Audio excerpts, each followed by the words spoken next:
كريم خطابه ورفع درجة العالمين بمعاني كتابه وخص المستنبطين منهم بمزيد الإثابة وثوابه والصلاة على النبي وأصحابه والسلام على أبي حنيفة وأحبابه أما بعد فأعوذ بالله من الشيطان الرجيم بسم الله الرحمن الرحيم قال الله تبارك وتعالى في القرآن المجيد قد جاءكم من الله نور وكتاب مبين صدق الله العظيم وصدق رسوله النبي الكريم الأمين إن الله وملائكته يصلون على النبي يا أيها الذين آمنوا صلوا عليه وسلموا تسليما ووزن الاتفاق والصلاة والسلام عليك يا رسول الله وعلى آلك وأصحابك يا سيدي يا حبيب الله والصلاة والسلام عليك يا سيدي يا نبي الله وعلى آلك وأصحابك يا سيدي يا نور الله. خشک شاخوں کو وہ تازہ گلاب دیتے ہیں، خشک شاخوں کو وہ تازہ گلاب دیتے ہیں، عہد پیری کو وہ پھر سے شباب دیتے ہیں. پڑھ لے درود غفلت نہ کر، پڑھ لے درود غفلت نہ کر، خدا کی قسم وہ تیرے سلام کا اب بھی جواب دیتے ہیں.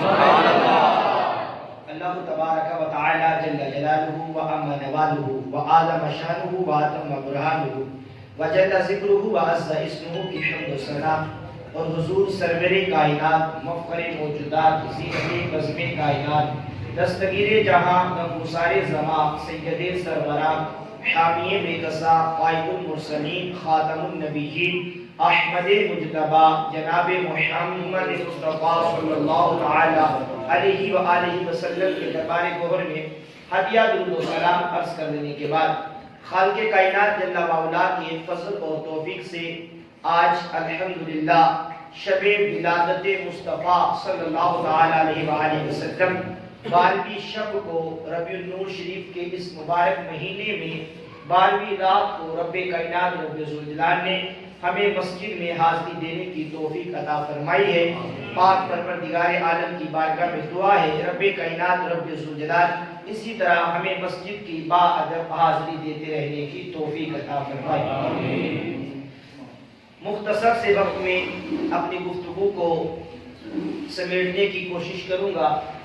ایک آیت مبارکہ قرآن پاک سے آپ کے سامنے تلاوت کی، اس میں سے ایک اصول سمجھانے کی کوشش کروں گا اور 2 احادیث مبارکہ آپ کے سامنے عرض کر کے اجازت چاہوں گا.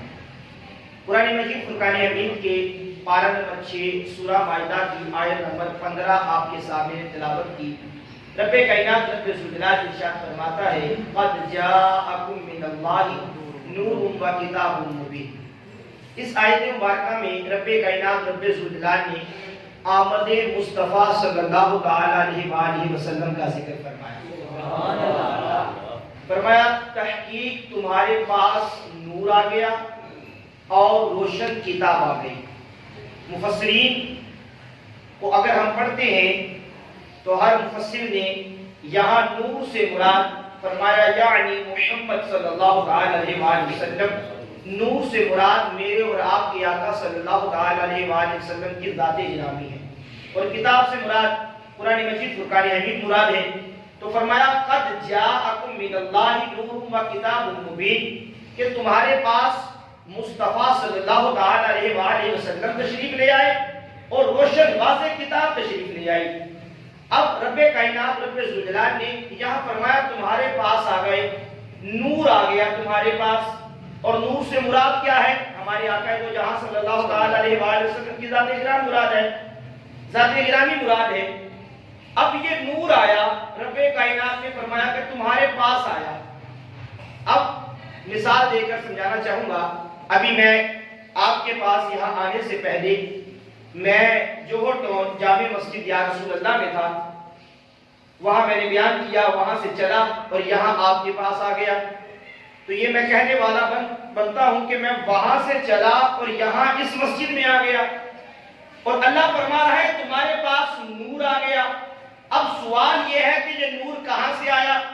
میں تو پہلے جامع مسجد یا رسول اللہ میں موجود تھا، وہاں سے چلا اس مسجد میں آیا، آپ کے سامنے کھڑا ہوں۔ رب کائنات فرماتا ہے کہ تمہارے پاس نور آیا ہے اور روشن کتاب آئی ہے، یہ نور کہاں سے آیا؟ اگر آپ مجھے کہیں مولانا یہ نور تو آسمانوں سے آیا ہے، میں کہوں گا ارے بابا یہ کیسی بات کرتے ہو؟ جب یہ نور آیا اس وقت تو جس وقت یہ نور وجود میں آیا اس وقت تو آسمان کا وجود نہ تھا۔ اگر آپ کہیں بابا یہ نور تو زمین سے آیا، میں کہوں گا نا ایسا نہیں ہو سکتا۔ کہ کیوں؟ کس وجہ سے؟ اس وجہ سے کہ جب یہ نور عدم سے وجود میں آیا اس وقت تو زمین کا بھی وجود نہیں تھا۔ اگر آپ کہیں مولانا یہ نور تو شمال سے آیا، میں عرض کروں گا بابا یہ نہیں ہو سکتا۔ کیوں؟ اس وجہ سے کہ جب یہ نور میرے مصطفیٰ کی ذات عدم سے وجود میں آئی اس وقت تو شمال کا بھی وجود نہیں تھا۔ اگر آپ کہیں یہ نور مشرق سے آیا، میں کہوں گا بابا یہ نہیں ہو سکتا، یہ نور مشرق کی طرف سے نہیں آ سکتا۔ کیوں کہ جس وقت یہ نور عدم سے وجود میں آیا، علماء تشریف فرما ہے اس بات کو سمجھیں گے، عدم سے مراد ہوتا ہے کہ جب پہلے موجود نہیں تھا اور بعد میں جب یہ وجود میں آ گیا تو اس وقت تو مشرق کا بھی وجود نہیں تھا۔ آپ کہیں یہ نور جو ہے یہ جنوب سے آیا، میں کہوں گا بابا یہ نہیں ہو سکتا۔ کیوں؟ اس وجہ سے کہ جب یہ نور عدم سے وجود میں آیا اس وقت تو مشرق کا بھی، مغرب کا بھی، شمال کا، جنوب کا، کسی چیز کا وجود ہی نہیں تھا۔ آپ کہیں گے مولانا کہ یہ نور کہاں سے آیا؟ تو میں کہوں گا میرے بھائیو آؤ قرآن سے پوچھتے ہیں، قرآن کیا کہتا ہے؟ قرآن کہتا ہے قد جاءکم من اللہ من اللہ من اللہ، یہ نور اللہ کی طرف سے آیا ہے۔ سبحان اللہ، نعرہ تکبیر، نعرہ رسالت، نعرہ حیدری، سرکار کی آمد، سردار کی آمد، رسول کی آمد، نور کی آمد، مکی کی آمد، مدنی کی آمد۔ جب یہ نور عدم سے وجود میں آیا اس وقت نہ آسمان کا وجود، نہ زمین کا وجود، نہ شمال کا وجود، نہ جنوب کا وجود، نہ مشرق کا وجود، نہ مغرب کا وجود، تو پھر یہ نور آیا کہاں سے؟ قرآن کہتا ہے مجھے پڑھ کے دیکھو، قد جاءکم من اللہ من اللہ من اللہ، یہ نور اللہ کی طرف سے آیا۔ اور یہ اصول ہے، یہ قانون ہے کہ جو نور، جو چیز جہاں سے آتی ہے وہاں کی صفات ساتھ لے کر آتی ہے۔ کیا اصول ہے؟ زبانی یاد کریں کہ جو چیز جہاں سے آتی ہے وہاں کی صفات ساتھ لے کر آتی ہے۔ کیا ہوتا ہے؟ جو چیز جہاں سے آتی ہے وہاں کی صفات ساتھ لے کر آتی ہے۔ آپ کو بات سمجھانا چاہتا ہوں، یہ جملے یاد رکھیے گا، جو چیز جہاں سے آتی ہے وہاں کی صفات ساتھ لے کر آتی ہے۔ اس کی مثال دیتا چلوں، ہوا جو ہمیں لگتی ہے یہ اگر بدبو کی طرف سے آئے، گندگی کے ڈھیر کی طرف سے آئے تو کیا ہو کر آتی ہے؟ بدبودار ہو کر آتی ہے، ہمیں سمیل آتی ہے۔ اور یہی ہوا اگر خوشبو کی طرف سے آئے تو کیا ہوتی ہے؟ خوشبودار ہو کر آتی ہے۔ یہی ہوا اگر گرم آگ کی طرف سے آئے تو گرم ہو کر آتی ہے۔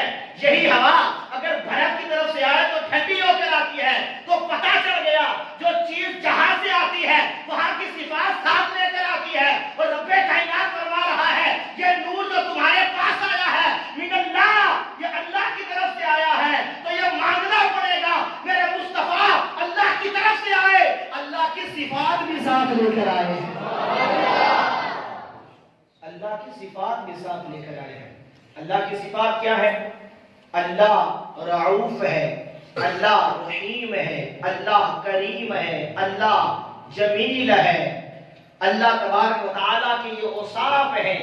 رب کائنات، رب ذوالجلال عزیز ہے، رب حکیم ہے، رب غالب ہے۔ تو یہ ساری صفات رب کائنات کی ہے۔ اور اس اصول کے مطابق اگر دیکھا جائے کہ جو چیز جہاں سے آتی ہے وہاں کی صفات ساتھ لے کر آتی ہے تو پتہ چل گیا رب کائنات نے میرے محبوب کو بھیجا، فرمایا من اللہ، اللہ کی طرف سے آیا۔ رب کائنات رحیم تھا، میرے تیرے نبی کو رحیم بنا کر بھیجا۔ رب کائنات کریم تھا، تیرے میرے نبی کو کریم بنا کر بھیجا۔ رب کائنات نور تھا، تیرے میرے نبی کو نور بنا کر بھیجا۔ رب کائنات عزیز تھا، تیرے میرے نبی کو عزیز بنا دیا، رب کائنات حکیم ہے، تیرے میرے نبی کو حکیم بنا دیا، رب جمیل ہے، میرے نبی کو جمیل بنا دیا، رب کائنات خود بھی نور، مصطفیٰ کو بھی نور بنا دیا۔ کیسا نور ہے، اس نور کی عظمتیں کیا ہے، اس نور کی روشنی کیسی ہے۔ حضرت موسیٰ کلیم اللہ علیہ نبینا وعلیہ السلام، آپ رب کائنات رب ذوالجلال کی بارگاہ میں عرض کرتے ہیں۔ قرآن مجید فرقان حمید میں مکمل یہ تفسیر سے موجود ہے، مختصر سے انداز میں آپ کے سامنے عرض کروں گا۔ رب کائنات کی بارگاہ میں عرض کرتے ہیں، باری تعالیٰ تجھے دیکھنا چاہتا ہوں، تیرا دیدار کرنا چاہتا ہوں۔ رب کائنات رب ذوالجلال نے فرمایا، موسیٰ لن ترانی، تو ہرگز نہیں دیکھ سکتا۔ قرآن کہتا ہے لن ترانی، موسیٰ تو ہرگز نہیں دیکھ سکتا۔ حضرت موسیٰ کلیم اللہ علیہ نبینا وعلیہ السلام رب کی بارگاہ میں عرض کرتے رہے، مالک دیکھنا چاہتا ہوں، دیکھنا چاہتا ہوں، دیکھنا چاہتا ہوں۔ رب کائنات نے فرمایا، موسیٰ ٹھیک ہے، ایک شرط ہے، یہ کوہ طور پہاڑ ہے، اس پر میں اپنی تجلی ڈالوں گا، اگر تم نے اسے دیکھ لیا تو پھر تم مجھے بھی دیکھنے کی طاقت رکھو گے اور مجھے بھی دیکھ لو گے۔ رب کائنات رب ذوالجلال کے حکم پر حضرت موسیٰ کلیم اللہ علیہ نبینا وعلیہ السلام کوہ طور کو دیکھ رہے ہیں۔ اب رب کائنات نے اپنے نور کی ایک تجلی، فقط ایک تجلی اپنے نور کی اس کوہ طور پہاڑ پہ ڈالی۔ قرآن کہتا ہے وہ پہاڑ ریزہ ریزہ ہو کر زمین پر آ گیا، بالکل ذرے، ریت کے ذرے ہوتا ہے نا بری، بالکل ریت کے ذرے ہو کر زمین پر آ گیا۔ حضرت موسیٰ علیہ السلام نے یہ منظر دیکھا، آپ بھی بے ہوش ہو کر زمین پر تشریف لے آئے۔ 8 دن مفسرین لکھتے ہیں، 8 دن حضرت موسیٰ علیہ السلام بے ہوش رہے۔ 8 دن کے بعد جب ہوش آیا تو آپ کی آنکھوں میں اتنا نور تھا، اتنا نور تھا، اتنا نور تھا کہ رات کے اندھیرے میں کالے پتھر پہ کالی چونٹی اگر چلتی تو جناب موسیٰ کلیم اللہ علیہ نبینا وعلیہ السلام اس چونٹی کو 30 میل کے فاصلے سے دیکھ لیتے۔ اب غور کریں، حضرت موسیٰ علیہ نبینا وعلیہ السلام نے فقط کیا کیا، رب کی ایک تجلی دیکھی، رب کے نور کی ایک تجلی دیکھی، آنکھوں میں اتنا نور آیا، اور وہ نور کی تجلی براہ راست نہیں دیکھی، فقط کس انداز سے دیکھی، رب کائنات نے کوہ طور پہ اپنی تجلی فرمائی، جناب موسیٰ نے کوہ طور کو دیکھا۔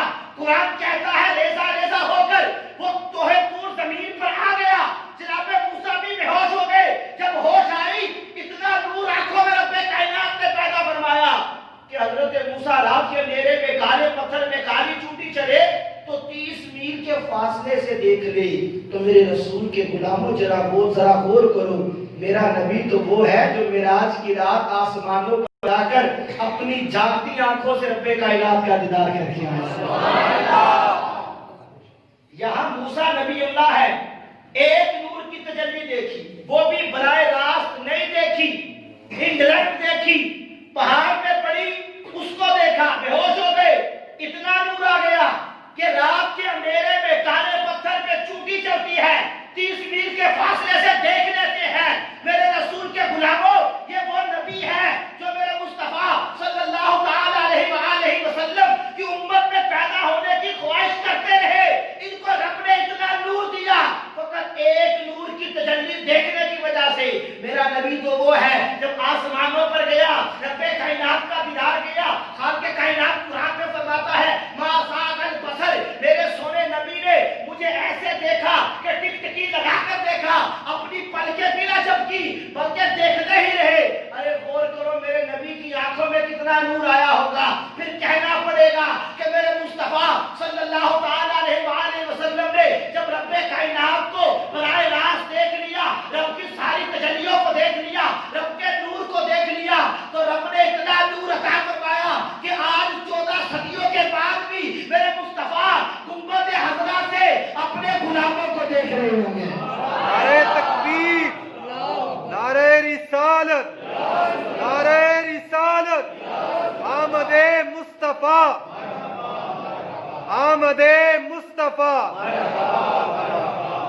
اتنا نور رب کائنات نے عطا فرمایا ہے۔ تو یہ نورانیت مصطفیٰ ہے اور حسن مصطفیٰ ہے۔ خالق کائنات جل مولا نے اپنے محبوب علیہ السلام کو بڑا حسن عطا فرمایا ہے، بہت حسن عطا فرمایا ہے۔ حضرت یوسف علیہ نبینا وعلیہ السلام کا ذکر ہو رہا تھا، ابھی نعت خواں شعر کی صورت میں یہ بول رہا تھا کہ زلیخا اگر آقا کو جہاں صلی اللہ علیہ وآلہ وسلم کو دیکھ لیتی تو زلیخا کا کیا عالم ہوتا ہے۔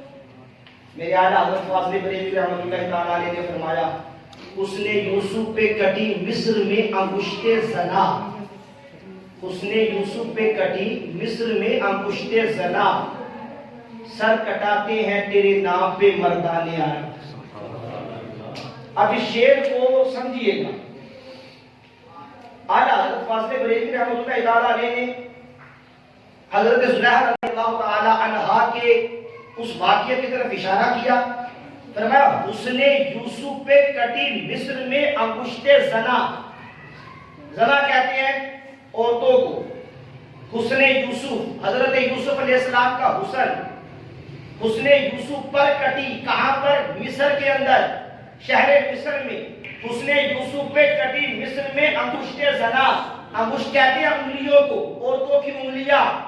جب حضرت یوسف علیہ نبینا علیہ السلام کا حسن ان مصر کی عورتوں نے دیکھا تو آپ فرماتے ہیں کہ ان کی انگلیاں بے اختیار کٹ گئیں، اختیار نہیں تھا، اور فرمایا کٹی، ماضی کا صیغہ فرمایا، ایسا نہیں ہے کہ وہ خود کٹائی اور ارادہ رکھتی ہے کہ آگے کٹوائیں گی، فرمایا حسن یوسف پہ کٹی، حضرت یوسف علیہ السلام کا حسن ہے، مصر کا شہر ہے، فرمایا حسن یوسف پہ کٹی مصر میں انگشت زنا، عورتوں کی انگلیاں کٹی اور بے اختیار کٹی، پتہ نہیں چلا کٹ گئی، لیکن قربان جائیے اعلیٰ حضرت فاضل بریلوی رحمۃ اللہ تعالی فرماتے ہیں سر کٹاتے ہیں، سر کٹاتے ہیں، وہاں کیا تھا؟ کٹی، بے اختیار کٹی، یہاں اختیار کے ساتھ، فرمایا سر کٹاتے ہیں، وہاں مصر تھا، یہاں فرمایا مردان عرب، وہاں عورتیں تھیں زنانے، فرمایا انگشت زنا، عورتوں کی انگلیاں کٹی،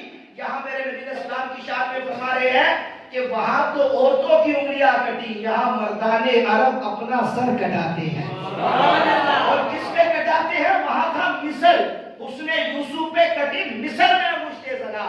میرے فاضل بریلوی نے فرمایا تیرے نام پہ، حسن پہ نہیں، ابھی صرف نام پہ، آقا تیرے نام پہ سر کٹاتے ہیں مردان عرب۔ اللہ اکبر، اللہ اکبر۔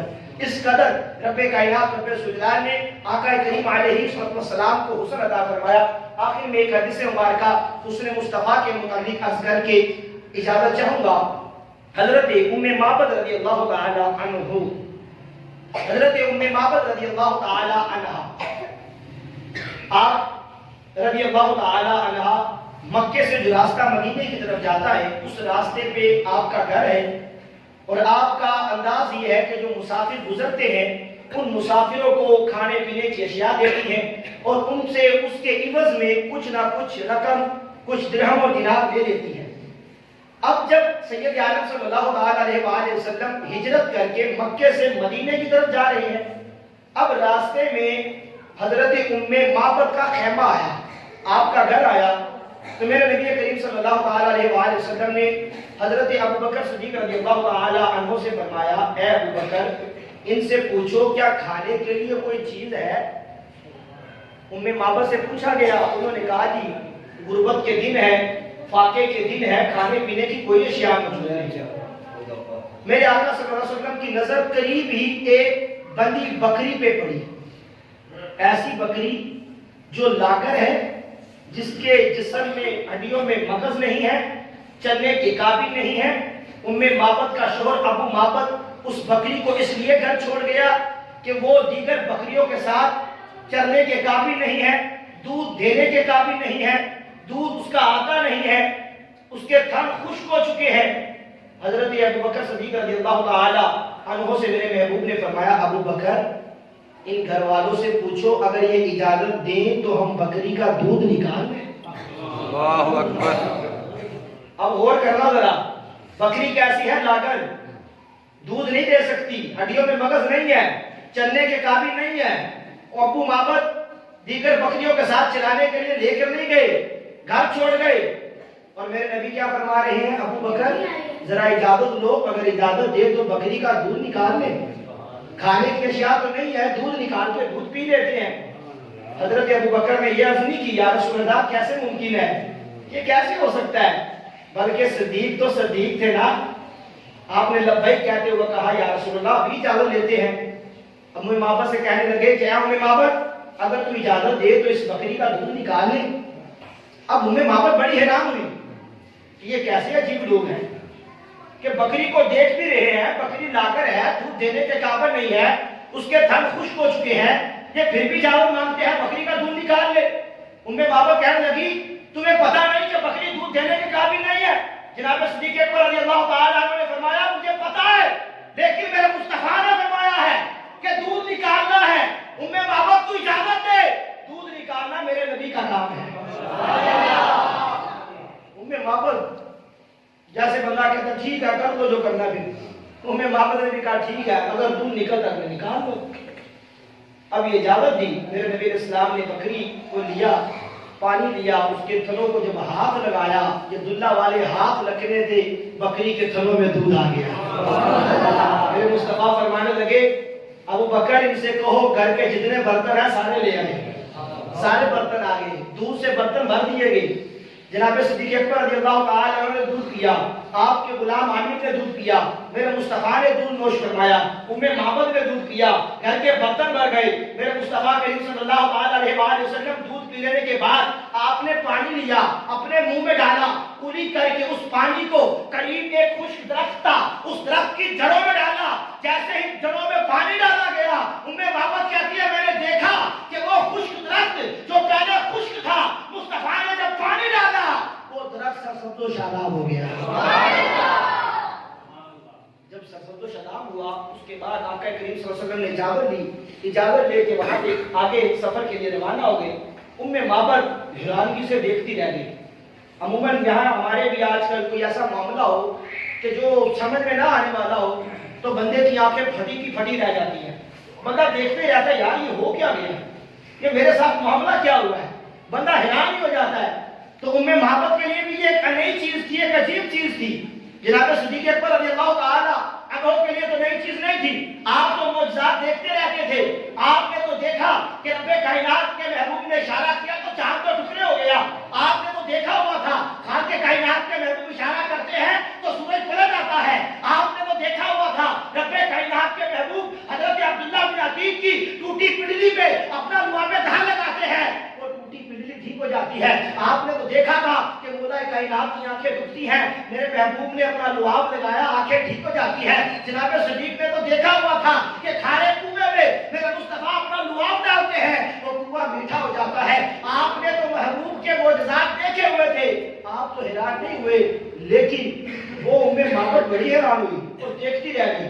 میرے محبوب علیہ السلام چلتے گئے چلتے گئے چلتے گئے، جب نظروں سے اوجھل ہو گئے نا اب حیران کھڑی رہی۔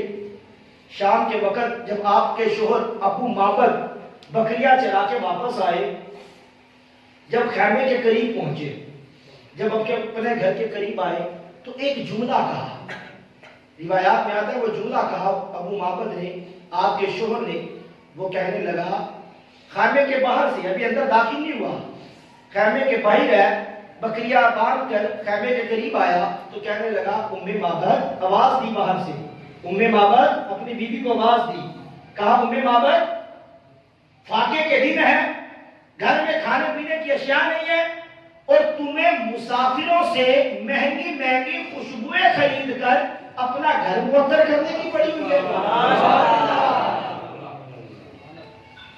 بات سمجھ آئی؟ اتنی خوشبو آ رہی تھی، اتنی خوشبو آ رہی تھی خیمے کے قریب سے کہ ابو معبد حیران اور کہتا ہے کہ ام معبد کھانے کی اشیاء نہیں ہے اور تمہیں مہنگی خوشبوئیں خرید کے اپنا گھر معطر کرنے کی پڑی ہے۔ ام معبد نے اندر سے آواز دی، کہنے لگی ابو معبد کوئی خوشبو نہیں خریدی، آج یہاں سے خوشبو والا گزر گیا ہے، آج خوشبو والا گزر گیا ہے۔ ابو معبد بڑے حیران ہوئے، گھر کے اندر گئے، فرمایا معاملہ کیا ہے؟ معبد نے عرض کیا اے میرے سرتاج، اے میرے شوہر، ایک آنے والا آیا تھا، اس کے ساتھ ساتھی تھا ایک اس کا، انہوں نے مجھ سے پوچھا کہ بکری کا دودھ نکالنا ہے، وہ بکری جس کو تم گھر چھوڑ گئے تھے کہ وہ چلنے کے بھی قابل نہیں ہے، دودھ دینے کے قابل نہیں ہے، لاغر ہے، کیا وہ دودھ دے سکتی ہے؟ ابو معبد نے کہا کہ کیسی ہو سکتا ہے؟ معبد کہنے لگی وہ آنے والا ایسا آیا تھا، اس نے اپنے ہاتھ لگائے، بکری نے دودھ دینا شروع کر دیا، یہ دیکھو گھر کے سارے برتن دودھ سے بھرے ہوئے ہیں۔ ابو معبد نے کہا لاؤ پھر میں بھی دودھ پیوں۔ ایک پیالہ دودھ کا پیش کیا معبد رضی اللہ تعالی عنہا نے۔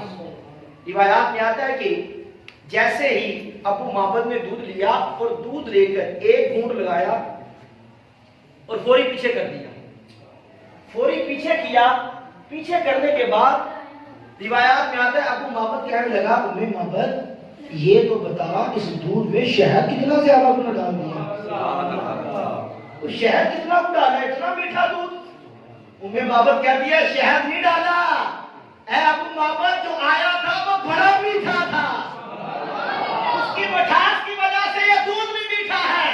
ابو معبد کہنے لگا کہ وہ کیسی شخصیت تھی کہ جس نے ہاتھ لگایا بکری نے دودھ دینا شروع کر دیا، اور پھر دودھ بھی اتنا میٹھا کہ جیسے لگتا ہے بہت زیادہ شہد ڈال رکھا ہے۔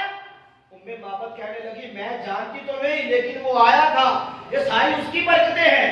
اور پھر کہا وہ دیکھو ہمارا خشک درخت جو تھا اس نے کلی کر کے پانی ڈالا، وہ درخت سبز و شاداب ہو گیا۔ معبد سے ابو معبد کہنے لگا معبد یہ تو بتا پھر وہ دیکھنے میں کیسا؟ اللہ اکبر، وہ دیکھنے میں کیسا لگتا تھا؟ اب جو معبد نے میرے مصطفیٰ کا حسن بیان کیا نا، اللہ اکبر، وہ پڑھ کے مزہ آ جاتا ہے۔ معبد کہنے لگی ابو معبد وہ بہت پیارا تھا، وہ بہت سونا تھا، وہ جب دور سے آتا تو بڑا سونا لگتا تھا، جب قریب آتا تو اور بھی سونا لگتا تھا۔ معبد کہتی میں تو اسے دیکھتی رہی، وہ بولتا گیا ایسے لگتا جیسے منہ سے پھول چڑھ رہے ہیں، اس کی نورانی زلفیں، اس کا نورانی امامہ، اس کی آنکھیں، اس کا چہرہ، اس کی داڑھی، وہ بڑا خوبصورت تھا۔ معبد نے جب حسن مصطفیٰ بیان کیا تو ابو معبد کہنے لگا معبد یہ تو بتاؤ اس کا نام کیا تھا؟ اب چونکہ معبد تو حیران کھڑی رہی تھی، نام پوچھنے کا موقع نہیں ملا تھا۔ معبد کہنے لگی نام تو نہیں پوچھا لیکن تھا بڑا مبارک، تھا بڑا مبارک، نام کا نہیں پتا لیکن تھا بڑا مبارک۔ اب ان دونوں میاں بیوی نے اپنے تائیں ہمارے نبی کا نام کیا رکھ لیا؟ مبارک۔ اب روایات میں آتا ہے کہ جب کبھی ان دونوں میاں بیوی میں آپس میں جھگڑا ہوتا، اب معبد اور ابو معبد جب جھگڑا ہوتا، ابو معبد کو پتا تھا کہ معبد نے چہرہ مصطفیٰ دیکھ رکھا ہے، اس مبارک کو دیکھ رکھا ہے، جب بھی کوئی اونچ نیچ ہوتی ابو معبد کہتا معبد لڑائی کو چھوڑ، یہ بتا کہ وہ مبارک کیسا تھا۔ معبد لڑائی کو بھول جاتی اور میرے تیرے نبی کے حسن کو بیان کرنا شروع کر دیا، تیرے میرے مصطفیٰ کے حسن کو بیان کرنا شروع کر دیتی۔ اگر آج ہم بھی اپنے گھروں میں اپنے مصطفیٰ کا ذکر کرنا شروع کر دیں تو خدا کی قسم گھروں میں جھگڑے ختم ہو جائیں۔ لیکن ہمارے گھروں میں کیا ہوتا ہے؟ ادھر الگ کمرے میں ٹی وی لگا ہے، ادھر الگ لگا ہے، ادھر الگ کچھ دیکھا جا رہا ہے، ادھر الگ کچھ دیکھا جا رہا ہے، پھر بعد میں جھگڑے ہونے ہیں اور آ کے جناب امام صاحب یہ مسئلہ ہو گیا، امام صاحب یہ پریشانی ہے، یہ دھم کر دیں، یہ فلاں بات نہیں مان رہی، فلاں یہ کر رہا ہے، فلاں وہ کر رہا ہے۔ بہرحال اگر میرے مصطفیٰ کا ذکر خیر ہوتا رہے گا تو انشاءاللہ سارے جھگڑے ختم ہو جائیں گے۔ ابو معبد نے معبد سے کہا اے معبد اب جب آئندہ کبھی آئے نا مبارک تو مجھے بھی اس سے ملانا، میں نے بھی اس کو دیکھنا ہے۔ معبد نے وعدہ کیا ٹھیک ہے جب کبھی آیا تو آپ سے بھی ملاؤں گی۔ اب کچھ عرصے کے بعد معبد کا شوہر ابو معبد بیمار ہو گیا، جب بیمار ہوا تو گھر میں رہا، اب بکریاں ظاہر بات ہے بکریوں کو چارہ چاہیے، اب بکریوں کو چرانے کے لیے معبد اور آپ کا بیٹا معبد بکریوں کو لے کر جنگل کی طرف روانہ ہوئے۔ اب جنگل میں گئے، بکریاں چرتے چرتے بھاگنا شروع ہوئی، یہ دونوں ماں بیٹے پیچھے پیچھے، یہاں تک کہ بکریاں مدینے کی گلی میں داخل ہو گئی۔ جب مدینے کی گلیوں میں داخل ہوئی اب معبد بڑی پریشان، کہ پہلے تو وسیع میدان تھا، بکریاں نظر آ رہی تھی، کوئی دائیں جا رہی، کوئی بائیں، کوئی سامنے، لیکن اب مدینے کی گلیاں ہیں، کوئی کسی گلی میں گھستی ہے، کوئی کسی گلی میں جاتی ہے، کوئی کسی گلی میں جاتی ہے۔ اب معبد بڑی حیران کہ بکریاں کیسے پکڑے گی، اپنے بیٹے کو کہا کہ بیٹا تم اس طرف جاؤ، میں اس طرف جاتی ہوں۔ اب جب معبد نے اپنے بیٹے کو الگ کیا اور خود بکریوں کے پیچھے ہوئی کہ اچانک کیا دیکھتی ہے، سامنے سے ایک شخصیت آ رہی ہے۔ وہ شخصیت کون ہے؟ وہ امیر المومنین ہے، خلیفۃ المسلمین ہے، حضرت ابو بکر صدیق رضی اللہ تعالی عنہ سامنے سے آ رہی ہے۔ معبد نے پہچان لیا کہ یہ تو وہی ہے جو مبارک کے ساتھ آیا تھا اور دودھ دونے کی اجازت چاہی تھی۔ معبد نے بکریوں کو بھول گئی اور جا کر حضرت ابوبکر صدیق کے دامن کو پکڑ لیا اور کہا آئینہ مبارک، مبارک کدھر ہے؟ آئینہ مبارک، مبارک کدھر ہے؟ اب جناب صدیق اکبر تو میرے نبی کو مبارک کے نام سے نہیں جانتے تھے، آپ تو محمد مصطفیٰ صلی اللہ علیہ وسلم کے نام نامی سے جانتے تھے۔ تو آپ نے کہا کون مبارک؟ اے عورت کون مبارک؟ حضرت معبد کہنے لگی بھول گئے، جب سفر میں تھے آپ آئے تھے، آپ کے ساتھ مبارک تھا، آپ نے کہا دودھ دھونا ہے، میں نے کہا تھا دودھ نہیں بکری دے سکتی، آپ نے کہا تم اجازت دو، دودھ نکالنا میرے مبارک کا کام ہے۔ اور پھر اس مبارک نے ہاتھ لگائے، بکری نے دودھ دینا شروع کیا، اس وقت سے لے کے اب تک بکری دودھ دے رہی ہے۔ میں اس مبارک کی بات کرتی ہوں، وہ مبارک کدھر ہے؟ جب صدیق اکبر نے یہ باتیں سنی، آپ نے فرمایا آؤ میں تمہیں مبارک کے پاس لے چلتا ہوں۔ نعرہ تکبیر، مبارک کے پاس لے چلتی ہوں۔ حضرت صدیق رضی اللہ تعالی عنہ معبد کو میرے نبی کی بارگاہ میں لے آئے، آپ کا بیٹا بھی آ گیا، صحابہ کرام علیہ رضوان نے بکریاں پکڑ کے دی اور میرے مصطفیٰ صلی اللہ علیہ وسلم نے تحائف دیے، تحفے دیے، نوازا، دعائیں دی، اور یہ آقا علیہ السلام سے ملاقات کرنے کے بعد اپنی بکریاں لے کر واپس اپنے گھر کی طرف گئے۔ اب ادھر شام کا وقت ہو گیا، ابو معبد ان کا شوہر بڑا پریشان تھا کہ دونوں ماں بیٹے آج بکریاں لے کر گیا، ابھی تک واپس ہی نہیں آئے۔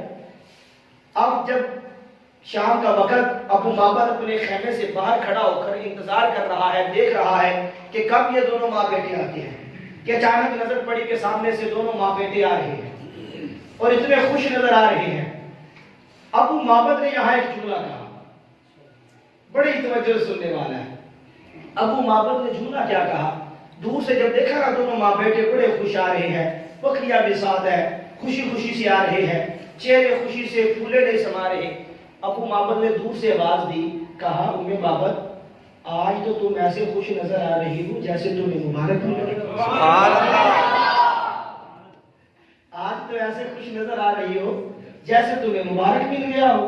معبد کہنے لگی ہاں ہاں ابو معبد آج مبارک مل گیا، کہا میں نے تم سے وعدہ کیا تھا، میں نے تم سے وعدہ لیا تھا کہ جب مبارک ملے تو میری ملاقات کروانا۔ کہا ابو معبد پریشان نہ ہو، وہ مبارک قریب مدینے میں رہتا ہے، جلدی سوار اٹھا اس مبارک کے قدموں میں چلتے ہیں۔ میرے مصطفیٰ کی قدموں میں حاضر ہو کر کلمہ پڑھ کے دامن اسلام سے وابستہ ہو کر ساری زندگی مصطفیٰ کے قدموں میں گزار دو۔ یہ ہے آقا کریم صلی اللہ علیہ وسلم کا وہ حسن اخلاق اور حسن صورت اور حسن مصطفیٰ صلی اللہ تعالی علیہ وآلہ وسلم۔ آقا کریم علیہ السلام کی آج ولادت کی رات ہے، آج 12ویں شریف ہے، آج وہ رات ہے کہ جس رات کو علماء فرماتے ہیں کہ شب قدر سے بھی افضل ہے۔ شب قدر 1000 راتوں سے افضل قرآن کہتا ہے، لیکن علماء فرماتے ہیں کہ یہ رات جو ہے شب ولادت مصطفیٰ کی، یہ شب قدر سے بھی افضل، کیوں؟ اس وجہ سے کہ شب قدر کو مصطفیٰ کے صدقے ملی ہے، اور یہ وہ رات ہے جس رات میرے مصطفیٰ آئے ہیں۔ اللہ اکبر۔ اللہ رب العزت ہمیں آقا دو جہاں صلی اللہ تعالی علیہ وآلہ وسلم کی عظمت کو سمجھنے کی توفیق عطا فرمائے، اور آقا کریم صلی اللہ تعالی علیہ وآلہ وسلم کی ولادت کی خوشی کرنے کی توفیق عطا فرمائے۔ آپ سب کو ایک مشورہ دوں گا، ہو سکے تو اپنے گھر میں ضرور محفل پاک کا انعقاد کریں۔ اس کے لیے ضروری نہیں ہے کہ آپ جناب جی بڑے وسیع پیمانے میں انتظام کریں، کوئی 2-4 دیگیں پکے، کوئی 150 آدمی آئے تو پھر ہی محفل ہوگی۔ آپ اپنے گھر والوں کو، اپنے بیوی بچوں کو، اپنے بہن بھائیوں کو بٹھا لیں، جو گھر میں کھانا پکا ہوا وہی سامنے رکھ لیں اور ان کے سامنے میرے نبی کا ذکر کرنا شروع کریں، چند باتیں میرے مصطفیٰ کی بتائیں، دعا کریں، یہی محفل میلاد مصطفیٰ۔ جب یہ کریں گے تو انشاءاللہ اس کی برکتیں آپ دنیا میں بھی دیکھیں گے اور آخرت میں بھی اس کی برکتیں اللہ کی برکت۔ اللہ رب العزت کی بارگاہ میں دعا ہے رب کائنات ہماری اس آج کی محفل کو اپنی بارگاہ میں قبول و منظور فرمائے۔